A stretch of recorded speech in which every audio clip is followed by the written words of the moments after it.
नमस्कार छात्रों, आप सभी का फिर से एक बार स्वागत है। पिछले लेक्चर में हमने सत्र 6 के अंतर्गत प्रश्न पत्र क्रमांक 16 भाषा विज्ञान में आखिरी जो इकाई है अर्थ विज्ञान, उसकी शुरुआत की है। इसमें हमने पिछले लेक्चर में अर्थ विज्ञान क्या है, किस प्रकार से अध्ययन करता है, उसमें क्या क्या अध्ययन की बातें आती है, उसको थोड़ा सा हमने देखा है। साथ ही साथ अर्थ की भी परिभाषा हमने देखी है। फिर से एक बार मैं उस परिभाषा को भी दोहराऊंगा, क्योंकि भाषा विज्ञान के अंतर्गत ये अर्थ विज्ञान जो टॉपिक है बहुत महत्वपूर्ण है। इसको तो हमें अच्छी तरह से समझना जरूरी है। इसलिए पिछले लेक्चर तक हमने अर्थ विज्ञान क्या है और उसकी परिभाषा भी थोड़ी सी हमने देखी है। आज हम शब्द और अर्थ का संबंध, इस मध्य को देखने वाले हैं। इसको देखने से पहले फिर से एक बार मैं अर्थ की परिभाषा आपको बता देता हूं, ताकि पिछले लेक्चर में जो भी कुछ हुआ था उसका आगे का हिस्सा जो हमें देखने के लिए वो सहायता हो जाए। अर्थ किसे कहते हैं, देखिए अर्थ की परिभाषा दी है। अर्थ किसी भी भाषिक इकाई को किसी भी इंद्रिय, प्रमुखता कान और आँखों से ग्रहण करने पर जो मानसिक प्रतीति होती है उसे अर्थ कहते हैं। अर्थात भाषिक इकाई से तात्पर्य है वाक्य, वाक्यांश, रूप, पद, शब्द, मुहावरे, कहावतें, इसमें निहित जो भी कुछ अर्थ होता है वह हम किसी भी इंद्रिय के माध्यम से, मुख्यतः कान के माध्यम से और दूसरा आँखों के माध्यम से उसको ग्रहण करने पर हमारे मस्तिष्क में मानसिक तौर पर जो मानसिक प्रतीति होती है उसे अर्थ कहा जाता है, ऐसा भाषा वैज्ञानिकों का मानना है। तो अर्थ की परिभाषा देखने के पश्चात हमारे पाठ्यक्रम में जो दिया हुआ अगला मुद्दा है शब्द और अर्थ का संबंध। इस मुद्दे के भीतर हमें देखना है कि शब्द और अर्थ का संबंध क्या है, किसी भी शब्द के साथ अर्थ कैसे जुड़ता है, अर्थ का और संबंध किस प्रकार तैयार होता है, ऐसी कौन सी वजह है जिसके कारण शब्द में निहित अर्थ को हम जान लेते हैं और कोई भी शब्द उच्चारित करने के बाद हम तुरंत जो है उस शब्द के अर्थ को जो है हमारे मस्तिष्क में उभरने लगते हैं। ये सभी बातें जो है इस मध्य के भीतर हम देखने वाले हैं। देखिए शब्द और अर्थ का संबंध, इस मध्य को हम देखेंगे। महाकवि कालिदास इसके संदर्भ में कहते हैं, शब्द और अर्थ के संबंध में उनके विचार कुछ इस कदर है। देखिए महाकवि कालिदास शब्द और अर्थ को परस्पर संयुक्त मानते हैं। अर्थात संस्कृत के महाकवि कालिदास जो है उन्होंने शब्द और अर्थ के संबंध को जो है परस्पर संयुक्त माना है। मतलब एक दूसरे के सम्मिलन से अर्थ वहां पे सामने आता है, उनका ये कहना है। शब्द है तो उसका अर्थ भी है। अर्थात हमने देखा कि भाषा में उन्हीं शब्दों का महत्व है जिसका कोई ना कोई अर्थ होता है। निरर्थक शब्दों का भाषा में कोई भी अर्थ नहीं होता। इसलिए यहाँ पे ये बात कही गई है कि शब्द है तो उसका कोई ना कोई अर्थ भी होगा, और कुछ अर्थ है तो उस अर्थ का कोई ना कोई शब्द भी होगा। इसलिए कालिदास जी ने जो भी कुछ कहा है कि दोनों एक दूसरे के संयुक्तिक रूप में वहां पे प्रस्तुत होते हैं। अर्थात शब्द है तो अर्थ है, अर्थ है तो शब्द है, ऐसा उनको कहना है। दोनों ही एक दूसरे से अपृथक है, मतलब वो कभी भी अलग नहीं हो सकते, विभाजित हम उसको नहीं कर सकते। अर्थात वो एक दूसरे के बेजोड़ है, ऐसा हम उसको कह सकते हैं। मतलब अर्थ को अलग और शब्द को अलग अगर करेंगे तो वहां पे मुमकिन नहीं है, ऐसा वहां पे कालिदास जी को कहना है। अर्थात जहां अर्थ नहीं है वहां शब्द मौजूद नहीं हो सकता या होता नहीं है। मतलब जहां पे अर्थ होगा वहां पे शब्द होगा, जहां पे शब्द होगा वहां पे अर्थ होगा। और शब्द उसको ही कहा जाता है, हमने इसके पहले पद विज्ञान के भीतर वहां पे शब्द की परिभाषा देखी है कि उसमें कहा गया है कि सार्थक ध्वनियों का ऐसा समूह जिसके माध्यम से कोई ना कोई अर्थ वहां पे निकल। सार्थक ध्वनियों का समूह माने शब्द है। मतलब शब्द बनने के लिए मौजूद जो भी कुछ ध्वनियां होती है उसका कोई ना कोई अर्थ होना जरूरी होता है। इसलिए जहां पे अर्थ होता है वहां पे शब्द होता है, और जहां पे शब्द होता है वहां पे अर्थ जरूर होता है, ऐसा समझ लीजिएगा। जिन शब्दों का अर्थ नहीं है उसको शब्द नहीं कहा जाता, भाषा में उसको स्वीकारा नहीं जाता।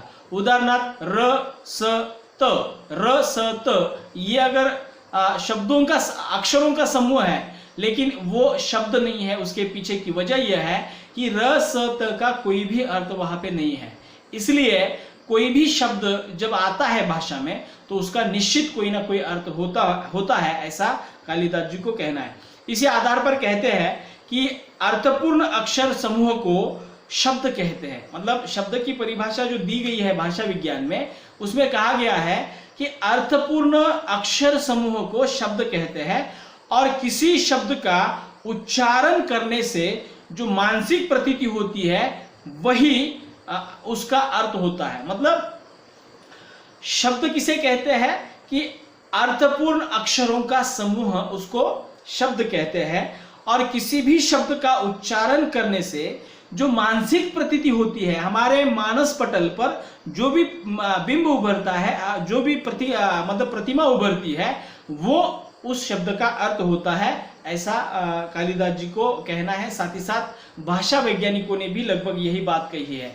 इस बात को स्पष्ट करने के लिए एक उदाहरण देखेंगे। उदाहरण मतलब एक शब्द देखेंगे। शब्द वो है पुस्तक। मान लीजिएगा पुस्तक शब्द है, तो पुस्तक शब्द उच्चारण करने के बाद श्रोता के मानस पटल पर जो प्रतिबिंब उभर रहा है वही उस पुस्तक शब्द का अर्थ है। पुस्तक कहने के बाद अभी भी आप भी सुनने के बाद आपने जब पुस्तक शब्द को सुना तो तुरंत आपके दिमाग में कोई तो ऐसी कागज का बंच या कागज की गट्ठा जो है आपको समझ में सामने आया होगा, जिस पर कुछ लिखा हुआ होता है। पुस्तक आपने देखा है, आप पुस्तक को जानते हैं, तो वो बिंब जो है आपके मस्तिष्क में या आपके मानस पटल पर उभरता है और वो उभरा हुआ जो बिंब है वही शब्द का अर्थ होता है, ऐसा वहां पे भाषा विज्ञान कहते हैं। शब्द से अर्थ का बोध किस प्रकार होता है उसका बहुत स्पष्ट विश्लेषण संस्कृत व्याकरण में स्फोट सिद्धांत के माध्यम से किया हुआ दिखाई देता है। देखिए, किसी भी शब्द से अर्थ का बोध कैसे होता है, किसी भी शब्द से निकलने वाला अर्थ हमारे मस्तिष्क में किस प्रकार उभरता है, इसका पूरा विवेचन, उसका पूरा विश्लेषण जो है संस्कृत में स्फोट सिद्धांत के माध्यम से वहां पे प्रस्तुत किया है। सामान्यतः स्फोट सिद्धांत की मान्यताओं के विषय में हम इतना ही कहेंगे कि किसी भी शब्द का उच्चारण करने पर या किसी भी शब्द के ध्वनियों का उच्चारण करने पर या ध्वनियों के श्रवण से श्रोता के मस्तिष्क में या श्रोता के संस्कारों में स्थित अर्थ का जो स्फोट होता है या स्फोट सा होता है, उसको वहां पे अर्थ के रूप में हम ले सकते हैं। यह सिद्धांत भारतीय व्याकरण की सूक्ष्म वैज्ञानिक दृष्टि का परिपाक है। आचार्य मम्मट ने ध्वनि की तुलना स्फोट सिद्धांत से करते हुए इस सिद्धांत की सूक्ष्म मीमांसा की है और वे प्रश्न करते हैं कि मान लीजिएगा कि गाय शब्द है और गाय शब्द में स्थित ध्वनियां कौन कौन सी हैं। अब देखिए, शब्द में मौजूद जो ध्वनियां होती है, उन ध्वनियों के माध्यम से हम किस प्रकार उस शब्द का अर्थ जो है वहां पे लगा लेते हैं। आचार्य मम्मट जो है संस्कृत के विद्वान रह चुके हैं, आचार्य रह चुके हैं। उन्होंने स्फोट सिद्धांत की जो तुलना जो है ध्वनि के साथ वहां पे की है और वहां पे एक उदाहरण देकर वो समझाने की कोशिश कर रहे हैं। वो बताते हैं कि गाय शब्द है और गाय शब्द में कौन कौन सी ध्वनियां हैं, तो उसको थोड़ा सा उन ध्वनियों को हम अगर विभाजित करेंगे तो ये स्फोट सिद्धांत की बातें थोड़ी सी समझ में आती है। देखिए, गाय, इसमें कौन कौन सी ध्वनियां हैं, एक ग अधिक आ, फिर य अधिक अ, ग आ य अ, इस प्रकार से गाय, इन सभी ध्वनियों का मिला जुला रूप जो है वहां पे गाय है। तो लगभग 4 ध्वनियां जो है गाय शब्द में वहां पे देखने को मिलती है और इसमें वो ध्वनियां सम्मिलित रूप में आने के कारण हम किसी पशु के बारे में वो अर्थ जो है वहां पे लगा लेते हैं। इस प्रश्न के संभाव्य उत्तर जो है, मतलब ध्वनियों को लेकर मम्मट जब विश्लेषण कर रहे हैं तो उसके संभाव्य उत्तर जो है गलत इस प्रकार है। देखिए, यदि ये माने कि सब ध्वनियां मिलकर अर्थ की प्रतीति करती है, मतलब मैं अभी जो बोल रहा था कि ग आ य अ, इस प्रकार से 4 ध्वनियां मिलकर अगर अर्थ की प्रतीति वहां पे हो रही है तो यह वैज्ञानिक दृष्टि से संभव नहीं है, क्योंकि हम एक साथ चारों ध्वनियां उच्चारित नहीं कर रहे हैं। वहां पे हम क्या कर रहे हैं, गाय शब्द बोलने के लिए ग, फिर आ, फिर य और फिर अ, एक के बाद एक मतलब क्रमबद्ध रूप में हम उनका उच्चारण कर रहे हैं। वैज्ञानिक दृष्टि से हम कह सकते हैं कि सब ध्वनियां मिलकर गाय इस अर्थ का जो है उस अर्थ की प्रतीति करती है। तो यह वैज्ञानिक दृष्टि से संभव नहीं है, क्योंकि इन ध्वनियों का उच्चारण क्रमशः होता है, एक साथ नहीं, मतलब सामूहिक तौर पर नहीं होता, क्रमशः होता है। और जब तक वक्ता आ कहता है, मतलब आ का उच्चारण जब तक वक्ता कहता है, आ का उच्चारण करता है, तब तक ग ध्वनि नष्ट होती है। देखिए, गाय कहने के लिए ग, उसके बाद आ कहना पड़ता है, फिर य कहना पड़ता है और फिर अ कहना पड़ता है। तब वहां पे आ कहते समय ग का उच्चारण जो हमने पहले किया था वहां पे नष्ट होता है। उसके बाद जब य का उच्चारण करते हैं तो ग और आ का उच्चारण वहां पे नष्ट होता है।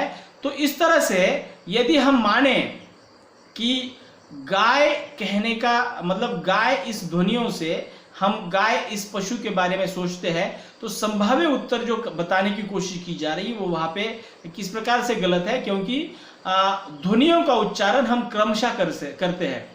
उसका दूसरा एक वहां पे विकल्प माने मतलब बताया गया है कि यदि दूसरा विकल्प माने कि ग, आ, य, अ का प्रत्येक वर्ण अर्थबोध करता है, तो भी ये सही नहीं है, संभव नहीं है, क्योंकि ग कहने से वहां पे हम गाय को लेकर सोचते नहीं है।